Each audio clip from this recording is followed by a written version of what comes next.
Berjumpa lagi dengan saya Darmawanto Uria. Apa kabar semuanya? Semoga semua dalam keadaan baik dan sehat. Tentunya masih tetap bersemangat dalam menyelesaikan skripsinya. Masih seputaran mengenai bentuk-bentuk hipotesis. Kalau sebelumnya saya sudah pernah menjelaskan mengenai hipotesis deskriptif. Dan hari ini kelanjutannya hipotesis komparatif. Dan berikutnya saya akan menjelaskan mengenai hipotesis asosiatif. Namun sebelumnya jangan lupa di subscribe, like, dan bunyikan loncengnya agar sahabat semua bisa mendapatkan notifikasi dan mendapatkan hal-hal yang bermanfaat dari saya, dari ruang ilmiah ini mengenai seputaran skripsi atau tugas akhir. Apa itu hipotesis? Jadi hipotesis itu jawaban sementara terhadap suatu pertanyaan penelitian atau jawaban sementara terhadap perumusan masalah. Hipotesis komparatif ini merupakan jawaban sementara terhadap rumusan masalah komparatif. Nah, hari ini saya akan menunjukkan bagaimana bentuk dari rumusan masalah komparatif dan bagaimana hipotesisnya serta hipotesis statistiknya dari rumusan masalah komparatif. Inilah bentuk rumusan masalah komparatif ya, salah satu contoh rumusan masalah komparatif. Kenapa terlebih dahulu saya memperlihatkan rumusan masalah komparatif? Karena hipotesis itu dibentuk dari rumusan masalah. Makanya dari definisi yang saya sudah sebutkan tadi, bahwa hipotesis adalah jawaban sementara terhadap suatu rumusan masalah atau jawaban sementara terhadap suatu pertanyaan penelitian. Karena di skripsi itu setelah kita merumuskan suatu masalah dalam latar belakang, kemudian kita menarik suatu rumusan masalah dalam bentuk pertanyaan penelitian. Nah, pertanyaan penelitian itulah yang kita jawab di dalam hipotesis. Makanya dikatakan bahwa jawaban sementara. Dari mana asalnya dari jawaban sementara itu? Ya, itu bukan berasal dari pikiran kita sendiri, bukan asalnya dari karangan kita sendiri, atau bukan dari langit. Ya. Nah, jadi hipotesis itu terbentuk dari dasarnya teori. Makanya penelitian yang bentuknya hipotesis, yang ada hipotesisnya, makanya dasarnya adalah teori. Perbanyak teori yang berhubungan dengan masalah yang kita ajukan. Nah, di sini rumusan masalah komparatif dalam bentuk pertanyaan penelitiannya, yaitu bagaimanakah produktivitas kerja karyawan PT X bila dibandingkan dengan PT Y. Bentuk variabelnya di sini hanya satu, yaitu variabel produktivitas. Yang ditanyakan adalah bagaimana produktivitasnya, ya, atau biasanya dalam bentuk seberapa besar produktivitas. Nah, ini kan rumusan masalah komparatif ini tidak memiliki suatu hubungan sebab akibat, ya, tidak bersifat asosiatif, tapi bersifat variabelnya yaitu variabel mandiri, berdiri sendiri, tetapi memiliki perbandingan antara suatu objek dengan objek yang lain. Jadi membandingkan antara objek yang satu dengan objek yang lain. Objeknya yang mana? Yaitu karyawan PT X, karyawan di PT Y. Nah, makanya dikatakan komparatif, ya, membandingkan antara satu objek dengan objek yang lain. Jadi memiliki sampel yang berbeda, tetapi variabelnya di sini hanya satu, yaitu produktivitas. Nah, atas pertanyaan ini, atas rumusan masalah ini, kemudian dijawab dalam sebuah hipotesis. Ya, hipotesis komparatif. Ya, jadi ada hipotesis nol dan hipotesis alternatif. Jadi hipotesis nol, ya, contoh dari hipotesis nol di sini ada 3 diberikan contoh. Nah, 3 hipotesis nol ini bukan berarti kita memasukkan semua hipotesisnya ini, tetapi kita memilih salah satunya saja, ya, dari hipotesis nol ini. Apakah hipotesis nol yang pertama ini yang kita ajukan, atau hipotesis yang kedua ini, hipotesis nol yang kedua ini, atau hipotesis nol yang ketiga ini, ya. Bukan berarti kita semua mengajukannya. Nah, yang mana kita memilihnya tergantung dari teori yang kita terima, yang kita dapatkan. Jawaban itu tergantung dari teori. Nah, teori itu berkorelasi, berhubungan dengan hipotesis yang mana.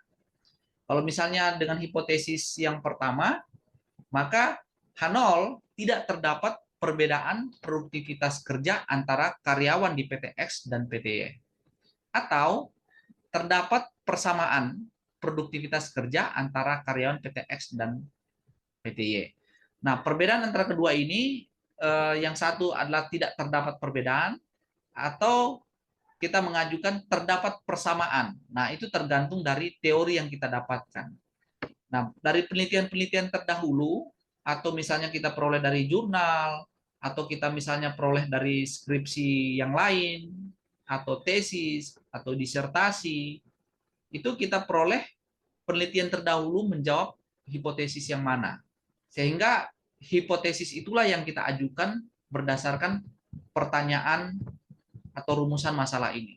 Jadi rumusan masalah ini cocok atau sesuai dengan ketiga hipotesis nol yang kita ajukan ini. Tetapi kita memilih salah satu tergantung dari teori yang kita dapatkan. Teori yang kita atau penelitian terdahulu yang sudah kita terima. Permasalahan itu bukan didasarkan pada suatu masalah yang dikira-kira saja, tetapi didasarkan pada teori atau penelitian terdahulu. Makanya untuk memperkuat suatu hipotesis itu bentuk atas dasar teori atau penelitian-penelitian terdahulu. Juga bisa mengajukan hipotesis nol yang kedua ya. Produktivitas karyawan PT X lebih besar atau sama dengan PT Y. Nah, yang saya garis bawahi adalah lebih besar.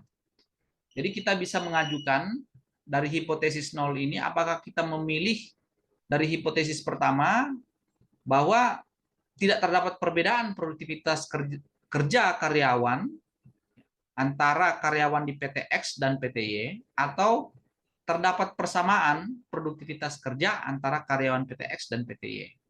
Yang kedua, produktivitas karyawan PT X lebih besar atau sama dengan PT Y. Nah, hipotesis nol yang ketiga, bisa kita mengajukan produktivitas karyawan PT X lebih kecil atau sama dengan PT Y. Nah, bagaimana hipotesis alternatifnya?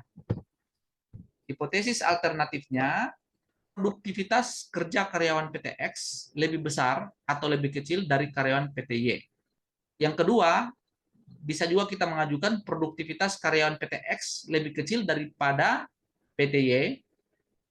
Bisa juga kita mengajukan yang ketiga, pilihan yang ketiga, hipotesis alternatifnya, produktivitas karyawan PT X lebih besar daripada PT Y. Pada umumnya kita mengajukan hipotesis itu biasanya hanya satu. Nah, kalau misalnya hipotesis nolnya, misalnya produktivitas karyawan PT X lebih besar daripada PT Y, maka hipotesis alternatifnya produktivitas karyawan PT X lebih kecil daripada Y. Nah, bagaimana hipotesis statistiknya? Nah, hipotesis statistiknya dapat dirumuskan seperti ini, bahwa rata-rata produktivitas karyawan PT X itu sama dengan rata-rata produktivitas karyawan PT Y. Itu pilihan pertama ya, yang bisa kita pakai ini, atau yang kedua, atau yang ketiga. Itu hipotesis nol. Kemudian hipotesis alternatifnya, rata-rata produktivitas karyawan PT X tidak sama dengan rata-rata produktivitas karyawan PT Y. Atau bisa pakai istilah seperti ini ya, tidak ada perbedaan atau tidak terdapat persamaan. Bisa juga seperti itu. Tidak dapat terdapat persamaan atau tidak terdapat persamaan produktivitas karyawan PT Y dan PT X. Jadi sama dengan atau tidak sama dengan ini tergantung kata-katanya saja, kalimatnya saja apa yang bisa enak kalau dibaca, sesuai dengan teorinya yang pasti.